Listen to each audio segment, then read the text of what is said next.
continuing? Well, God has been good to me, Jeff. Sometimes when I'm at work or when I'm just talking to different people, and I begin to listen to myself, I get excited because I'm not thinking about what I'm going to say, but praise just comes out because I recognize that through all of my life, through all of the challenges I've had, God has continued to bring me through. And when I look back over my life, I continue to see his hand on it from my youth. Now, we all go through valleys and we all have our successes, if you will. But when we can see how God brought us through, that means no matter what we come to or where we get to, we can look back and say, okay, well, you know, I've been in a struggle before. God brought me through it. Well, the same God that brought me through before is going to bring me through again. And so he happens to give me different messages through poetry. And as I grow older, I just thank him more and more for it because not only does it minister to me, but when I get a chance to share it and someone else is blessed by it, then I say, well, man, God, I appreciate you using me this way. There was a time when I didn't really want to write poetry because there are certain times when there's this, it seems, ball rolling in my stomach and I don't know what it is, but I can't sit down because I can't identify, but I just feel funny. And I used to not like it because depending on what the topic is that God wants me to write about, the feeling is different. It can be jovial, it can be excited, but then it can be heavy. And when I was in school, I didn't know what it was, but now I recognize it being God's spirit working that gift out and wanting to birth something through me. So I just have to sit down, be quiet, be prayerful, and be an instrument for whatever he wants to do through me. So I thank him for that opportunity, and I used to see it more like, oh, what is this? I don't know what it is. Wow. But now I have a better understanding, and I'm still growing, but it's a privilege to receive something from the Lord and to have him to use you to capture, like Just Men TV, because this show has blessed me in so many ways, and I'm sure the people who get a chance to view it are blessed by it. The fact that it's on the internet, and when you not only are in prayer with God, but sometimes you need to go and get a word and hear some brothers talk about some different things. And so those different topics that are outlined on the website, you know, give an opportunity to see different people expound on issues they've had or the successive issues that they've had with the success. And so, you know, it's just a blessing. Wow. And I know that you have some new poetry that is inspired. And when you shared it with me, one of the things is kind of what you just said now, and it is terms of understanding the gift and knowing that how you have to be inspired and encouraged by the gift, even though the manifestation has not come to fruition yet, but yet you got to hold on.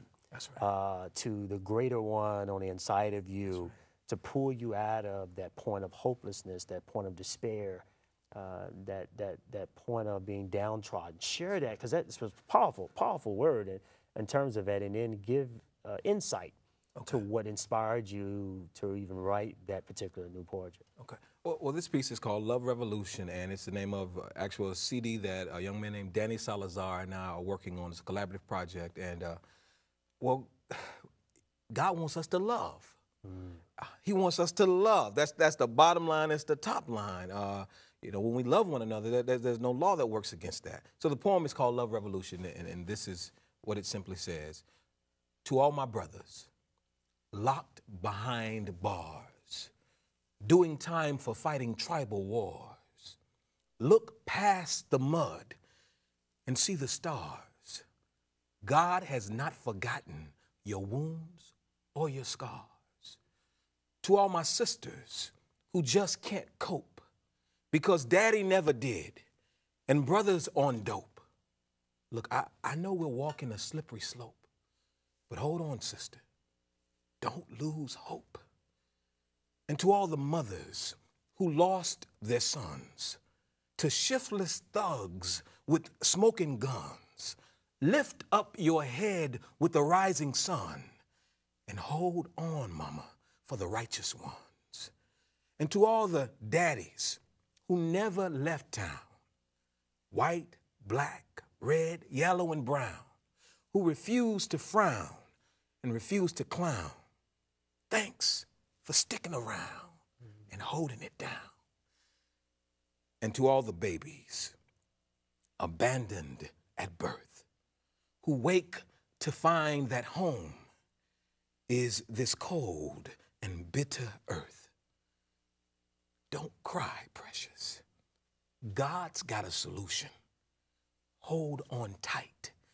This is a love revolution. And the piece just, it's about God and allowing him to come on in there and work that thing out and not giving up in spite of the circumstance that we may find ourselves in. So. Wow, that's beautiful, man. You know, you touch me, and every time I hear it, it pulls on the spirit man within me about continuing with God in the midst of that. And I want you to begin to expound on this process, this journey with you in terms of how you really had to go deep to continue and share a little bit from your heart as that relates to not only just the poetry, but the life. Yeah, no doubt about it. Well, Jeff, I'm 39 years old. Been with the Lord for a while. He's been with me longer than I would know. And in 39 years, to some people that may seem young, but for me, it's my lifespan. You know, there are ups and downs in relationships. I've had, you know, some close relationships. When I was engaged with a young lady, we tried to work something out that maybe wasn't supposed to work out. That was a challenge. Some of those challenges. Not only that, though jobs. I grew up in a household with a father who worked 2 or 3 jobs, and he would come home at night tired, but he made sure that he provided. You know, many Sundays he would go to church. Some Sundays he wouldn't. But he was a very stoic man, and he still is. And so I'm a creative person. And so a lot of times my work is on the inside. And not only at home, but also on my job, sometimes that doesn't necessarily translate because it's not movement. So I came to Nashville after losing a job in Talladega, Alabama. The grant ended. It was a grant program, and there were youth who were in this program. Then there were people who worked in the program. And we got a letter one day in the mail that said, your grant has been accepted, approved, but not funded. So that meant that everybody who worked under my watch lost their job. It meant that the kids no longer had the program. But the part of it that resonates is that God had been dealing with me for months about moving to Nashville. But because I didn't have a job in Nashville. I had a job in Talladega, Alabama, where I was. And because I didn't see the concrete way, I was still in Alabama. But once that job ended, in spite of the tragedy of the situation, I took that last check and moved here and relocated. And God has began to, since I moved here, work in a miraculous way in my life. Well, currently, the job I have now will be phasing out in a couple of weeks. And so God this time has given me a greater peace about it because he walked me through that other situation. And now he's allowing me to reference it to say, okay, now remember when you were in before, when you didn't know where this or that was going to come from or how it was going to work out. Remember how I did that.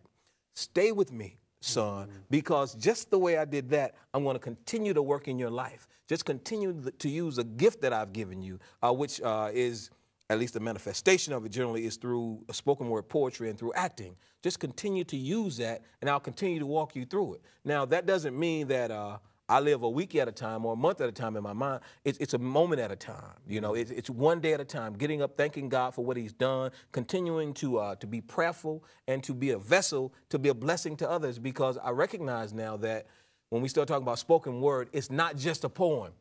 It's not just an acting performance or ministry, if you will.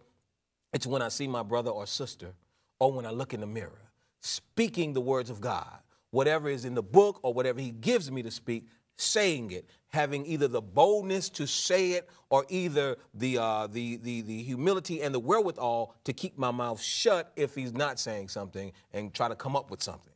So in that regard, I'm growing. In that regard, I thank God. In that regard, I'm very happy because it means that, you know, God is using me, and I appreciate it. Yeah. Because He Wow. doesn't have to, and I recognize that. Wow.